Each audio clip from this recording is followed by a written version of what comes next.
fois, on lui a demandé Portinari, qu'est-ce que vous pensez de la technique? Et il a répondu, je crois que la technique est fondamentale. Et on lui a demandé, et le thème? Et alors il répond, le thème, c'est l'homme.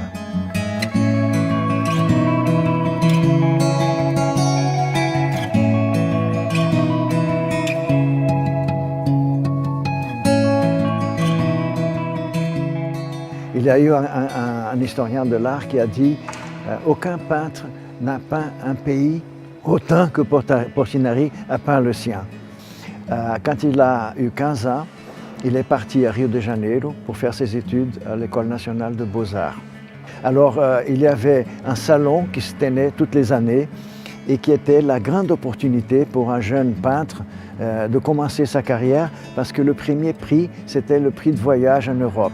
Et en 1928, il reçoit le prix de voyage et il vient à Paris. Il y a un processus psychologique, je crois, ou émotionnel, d'une crise existentielle qui s'installe chez lui et il commence à penser au Brésil.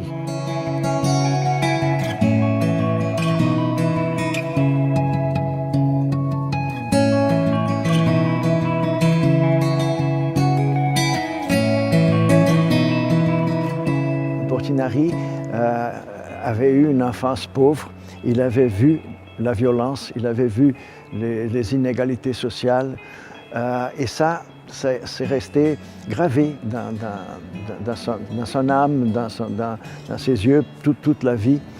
Les grandes questions éthiques et sociales et humaines, c'est ce qui l'intéressait. Une fois, on m'a demandé quelle est l'unité dans l'œuvre de Portinari. Et je me suis surpris en répondant, l'unité, c'est l'émotion.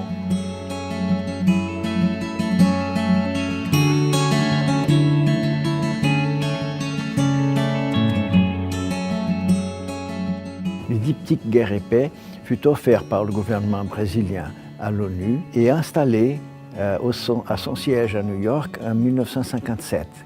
Il est présenté ici au Grand Palais pour la première fois en Europe avant d'être réinstallé définitivement à l'ONU en fin de cette année. Le Guerre et Paix, je dirais, c'est la synthèse de tout ce qu'il a fait. D'ailleurs, on peut voir, quand on regarde Guerre et Paix, par exemple, dans le panneau de la paix, vous voyez les enfants qui jouent, ce ne sont plus des enfants brésiliens, des enfants de Brodowski, où on voit très bien que c'est des enfants de toutes les nations. En même temps, la guerre, quand on voit la Pietà, la mère qui a son fils mort, on voit très bien que c'est une femme universelle, c'est une mère universelle. Portinari, il a fait littéralement ce que Tolstoï, l'écrivain russe, a dit une fois, si tu veux être universel, commence par peindre ton village.